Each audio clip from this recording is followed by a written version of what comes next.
Welcome to the deep dive. Today we're looking at a place facing this really stark contradiction. Hmm. On one hand, you've got Taiwan, recently called the most dangerous place on Earth by The Economist. There's this constant possibility of conflict with mainland China, the PRC. A very real threat. Yeah. But then almost hidden beneath that tension, there's this amazing growing surf culture. Secret spots, world-class waves sometimes. It really is the ultimate contrast, isn't it? Geopolitical danger right up against, perfect Pacific groundswell. Absolutely. So today our mission is to deep dive into some fascinating material. It's from the new book, surfEXPLORE, Discovering New Surfing Locations Worldwide. Ah. Specifically, we're focusing on excerpts called surfEXPLORE, Taiwan Rebel Waves and Political Tides. We want to unpack how decades, literally decades, of political hostility actually shaped and, well, delayed the discovery of these incredible waves. It's a unique story, and to really get it, you have to start with the politics. The PRC, mainland China, sees Taiwan, the ROC, as a breakaway province. Right, and insists on reunification. Exactly. And the threat of that happening by force has hung over the island for ages. Taiwan, meanwhile, looks at what happened in Hong Kong post-1997. The loss of freedoms, civil rights. Precisely. And they're determined not to go down that path. So that tension, that's the constant backdrop. It's not just background noise. It really dictates so much. And it's important for you listening to know this information, this insight, comes from the work of John Seton Callahan and the surfEXPLORE group. Yeah, these guys specialize in exactly the sort of thing, getting into those tricky, complex places to find waves. Their work is key here. So the story really kicks off back in 1949. That's when the nationalists, the Kuomintang, lost the Chinese Civil War to the communists. And they retreated to Taiwan. Right. Hundreds of thousands of people, soldiers, officials, their families, basically flooded onto the island. Changed everything almost overnight. And the leader, General Chiang Kai-shek, his immediate move was, well, maybe understandable. He declared martial law in 49. Yeah, they were expecting an invasion from the mainland any minute. So defense, security, military control, that became priority number one. And that martial law declaration, Yeah. it led to something almost unbelievable for the coast. Uh-huh. It lasted until 1987. That's 38 years. Think about that. For nearly 4 decades, the entire coastline of Taiwan was basically off limits to civilians. The whole thing. The whole thing. The sources paint this picture of like a high security zone, barbed wire, armed soldiers patrolling constantly. Wow. Yeah, and the rule was absolute zero tolerance. No fishing, no swimming. And definitely, absolutely no surfing. The ocean wasn't for fun. It was the front line. It's just staggering when you think about it, because Taiwan's neighbors, Japan, the Philippines, Indonesia, they were getting surf cultures going back in the 60s. Or even earlier, yeah. And Taiwan, sitting right there in the middle of all that potential swell, was just dark, Yeah. silent, locked down purely because of politics. It created this huge delay culturally. A whole generation, maybe more, grew up basically being told the ocean was dangerous, political, forbidden territory. The idea of just, playing in the waves, it didn't exist for most people. Was there really no exception at all? For almost 40 years. Well, there was one little loophole, kind of an anomaly. Honeymoon Bay near Taipei. Okay.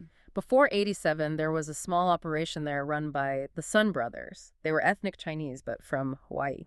They rented out some beach gear. And they surfed. Yeah, when the waves were actually breaking, they'd get out there.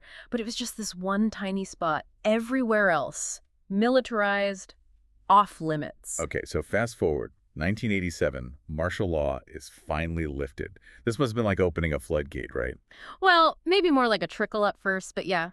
That small group of expats who were already there, plus some curious locals, they knew what might be out there. They started exploring pretty much immediately. And that's the beginning of the modern scene. Exactly. It's grown steadily since then. You see surfing communities now, especially up north near Taipei. But there's this interesting newer trend the sources mention. What's that? Younger Taiwanese surfers. They're ditching the high-pressure corporate jobs in the city, and they're moving south and east, mainly. Chasing better waves, a more relaxed lifestyle. It's a definite counterculture shift. And the geography supports that move, right? Yeah. You mentioned the south is better. Yeah, southern Taiwan, particularly Kenting National Park area in Pingtung County, it just has better underwater geography, better bathymetry. Meaning the way the seabed slopes up from deep to shallow, that's what makes waves stand up and break well. The South also has more coral reef setups. Reef breaks. Yeah. That's the gold standard often. It can be. They can produce incredible hollow waves, but they need power. They really only light up during those big Western Pacific typhoon swells. So the best waves are the rarest. Pretty much. And then there are those almost mythical river mouths on the West Coast. The ones facing China? Across the strait? Yeah. You'd look at a map and think, no way they get swell. But they do. Under very specific conditions, they can be amazing. Which leads us nicely into the whole seasonality thing. It seems crucial for surfing in Taiwan. Totally. You've got two main seasons. The northeast monsoon, that's roughly November to March. More consistent waves, but generally smaller, cooler water. Okay. But then July to November, that's typhoon season. Hot, sticky, humid, and potentially dangerous storms. But that's when you get the big, powerful ground swells hitting the east, south, and yes, even that west coast. So the surfEXPLORE team, they timed their trip for August. Yeah. Right in the middle of typhoon season. Risky, but that was the plan. Maximize the chances of scoring a good typhoon swell, but obviously hope like hell they didn't get a direct hit from the storm itself. But here's where that history comes back to bite, right? That martial law period left a legacy. A very tricky one, yeah. Because the population was kept away from the sea for so long, the authorities kind of decided people didn't have ocean sense or swimming skills. So a law was put in place, and it still exists. If a typhoon gets within a certain distance of Taiwan, doesn't matter where it's actually heading, the police, the authorities, they can legally order everyone out of the water. Just like that. Based on distance, not actual conditions. Exactly. You could be surfing perfect, offshore, head-high waves, miles away from the storm's path. But if that typhoon crosses some imaginary line on a map, sirens, bullhorns, get out now. That's kind of crazy. The ultimate surfing paradox. Yeah. Chasing the storm swell, but getting kicked out because of the storm. And they enforce it. The surfEXPLORE guys experienced it firsthand. They were surfing a known spot, waves were good, and suddenly police cars roll up, bullhorns blasting, ordering everyone ashore. What happens if you don't listen? If you're a visiting surfer? You don't argue. You don't say, but the waves are perfect, or the storm's going the other way. If you ignore the order, you risk arrest and deportation. It's a stark reminder you're still in a place where the government has, well, ultimate control over the coast. Man, imagine paddling for the wave of the day and hearing that bullhorn. Frustrating doesn't cover it. But despite that risk, the surfEXPLORE team scored, right? Oh, yeah, they did. Their expedition started on the east coast, Jilishui, which is a pretty consistent river mouth down in Pingtung County. They got some fun, maybe 3 to 4 foot waves there. A good warm-up. Exactly. But then they saw it on the weather charts. A new typhoon was forming, and the crucial thing was its predicted track. Which was? Forecast to pass south of Taiwan, then head towards mainland China, maybe near Hong Kong. And that was good news. That was the jackpot, because that track, missing Taiwan itself but passing nearby, would send swell energy directly into those usually dormant west coast river mouths. The ones facing the mainland. The very ones.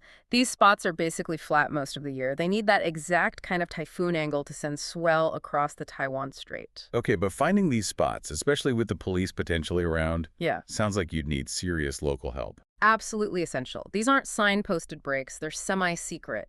You need someone who knows the area intimately.